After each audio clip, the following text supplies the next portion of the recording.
Hi everyone, I'm going early this week because we've got the trials for the European Cross Country Championships coming up on Saturday. So give a bit more time for it to sink in. I'm sure there'll be changes in terms of injuries, illness, etc. this week. But the big one as far as British distance running is concerned are these trials that take place at Liverpool on Saturday 26th of November. And looking at the weather, we've had a lot of rain. You'd expect it to be a bit boggy in places. Sefton Park can be anything from a really firm, hard, fast conditions to real quagmire. So be interesting to see what we can expect. There should be, I think, 13 races on the day because there's under 11 races. There's also trials for the under 20, under 23 and senior teams for the European Championships.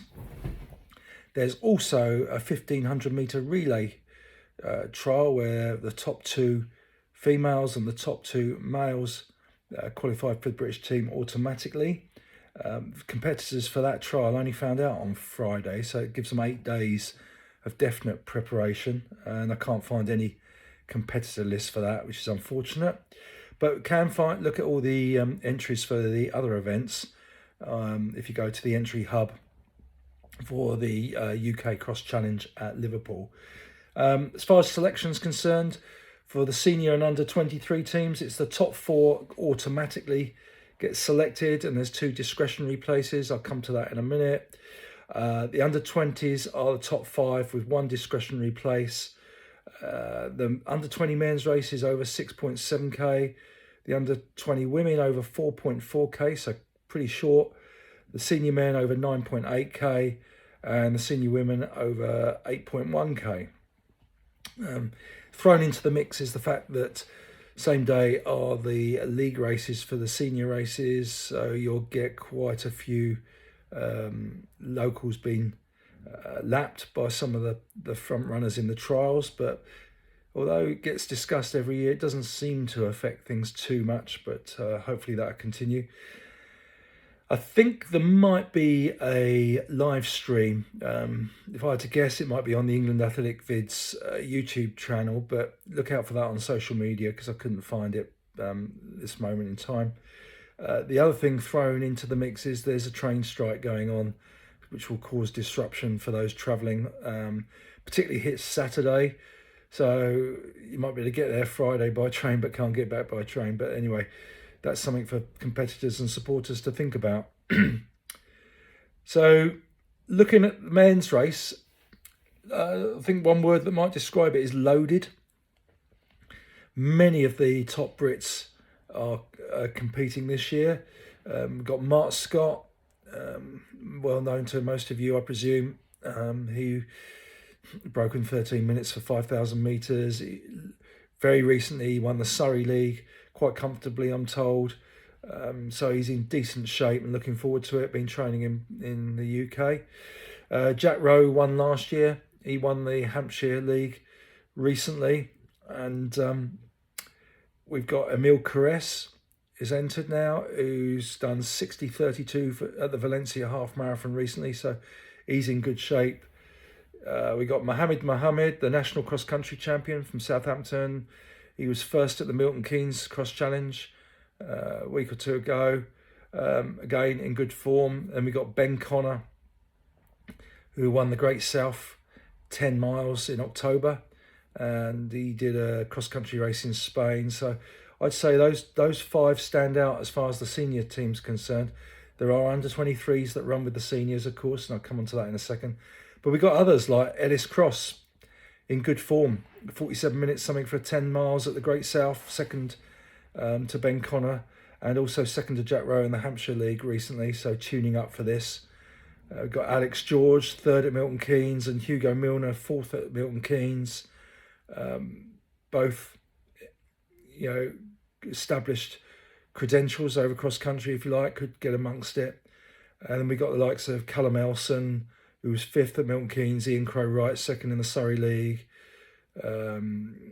Jacob Kahn, Michael Ward, Jonathan Escalante, Phillips. The list goes on around people run around 14 minutes for 5K. So should be a very, very competitive race.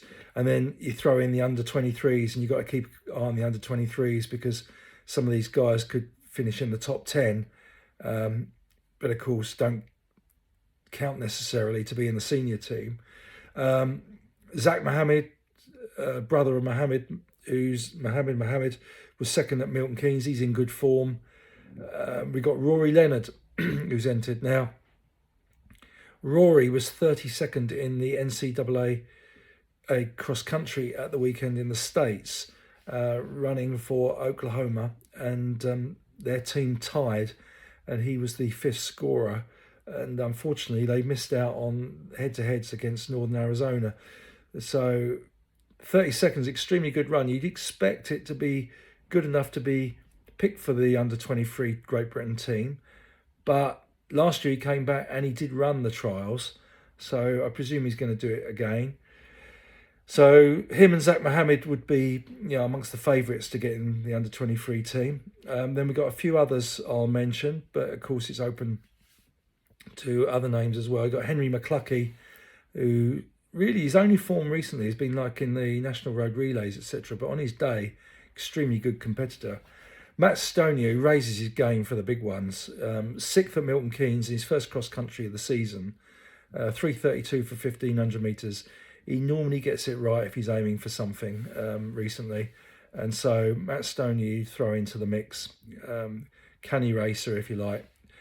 Paces things, judges things really well. So he's in the under-23 mix. Then you've got David Malarkey, who was 8th at Milton Keynes. Trains up in Leeds. Joe Wigfield, who was fastest at Mansfield. Really difficult to judge how Joe might go. He won the first leg at the Mansfield, the National Cross Country Relays. So it'd be interesting to see how he goes over the longer distance. And I will give a mention to James Kingston from Tunbridge, who's been running really well. And on his day has been up amongst it and was very competitive at Milton Keynes recently. I think it's 7th at Milton Keynes. So there's a few there and others who will be in notable chance. I mean, on the senior race, Isaac Akers also ran the NCAA cross country, but he's not entered here, and he was 44th in the NCAAs. So I don't think he'll be considered based on that, and probably doesn't want to do it because otherwise he would have been flying back.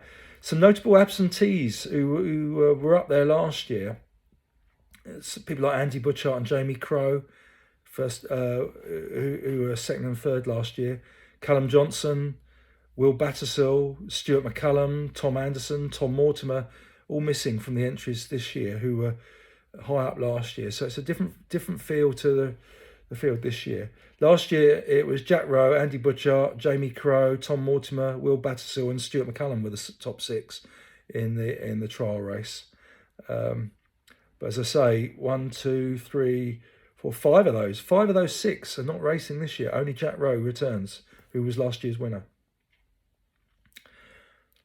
Then turning to the women, again some established names competing. We got Jess Warner-Judd, as she is now.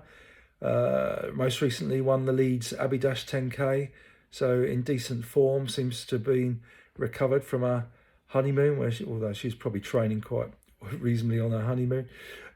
Sam Harrison ran 69.35 at Valencia, half marathon recently, in decent shape, generally competitive. We got Jenny Nesbitt, who was 5th in the Cardiff Milton Keynes cross challenge earlier in the season, and also raced in Spain recently. Then we got Jess Gibbon, national cross country champion, who was 3rd at Cardiff cross challenge. Abby Donnelly, last time out she won the Lincoln 10K in 32.51. Good cross country runner, always up there it seems. Steph Twell won the Hampshire League recently. She's coming back after the London Marathon, done a few races like the road, the relays recently. We got Beth Kidger, another who recently got married. She did the Sussex League with the men as a tune-up. Eleanor Bolton, who was high up in the national cross country this year, has done some shorter races recently. Again, another established cross-country runner who can compete amongst the best. Elle Twentyman was fourth at Cardiff and sixth at the Leeds Abbey Dash. Ellie Wallace was seventh at Cardiff, 14th at Milton Keynes. Gemma Steele, although I thought she was heading towards semi-retirement, she's been running quite well. She was part of the winning Charnwood team at Mansfield, and she won a local 10k recently. So again, she's back. She looks like she's back to not necessarily her best, but pretty good form. So look out for her. Melissa Courtney Bryant, doing a bit of cross country in the autumn. She was 10th at Milton Keynes. Very good track runner, of course, over 1,500 and 3,000, etc. Louise Small, another who's got great experience with Great Britain teams. She must be reasonably fit. She ran 2:41 in the Frankfurt Marathon recently. And Sarah Astin raced in Spain recently. Nancy Scott was 13th at Milton Keynes. Neve Brinston Hubbard 8th at Milton Keynes. So there's a few there on the fringes who on their day could have a good run. I would say Amy Eloise Markov's got a chance sneaking in the team. She's the European 3,000 metres indoors champion. She was 6th at Milton Keynes. So you sling her in with Steph Twell, Abby Donnelly, Jess Gibbon, Jenny Nesbitt, Sam Harrison, Jess Warner-Judd. You'd think the team might be coming from those sort of names as far as the seniors are concerned. And then turning to the under-23s, Alex Millard seems in good form. She won at Milton Keynes recently. Saskia Millard, don't think any relation. She was last race at Mansfield in the relays. Got Eloise Walker, 5th at Milton Keynes. Carrie Hughes, 4th at Milton Keynes. Grace Carson, 3rd at Milton Keynes, running extremely well. Izzy Fry was high up last year. She was 16th at Milton Keynes this year. And then we got Megan Keith, who's a European champion at the younger age groups, and she raced in Spain and finished ahead of Jenny Nesbitt recently. So Alex Millard, Grace Carson, Megan Keith could be the ones in form there. Elise Thorner was 44th at the NCAA Championships, but she's not entered for Liverpool. Some missing this year include Amelia Quirk, who I believe's got an injury, and Kate Avery, who was high up last year and has been for a few years now, doing really well on the national and international stage.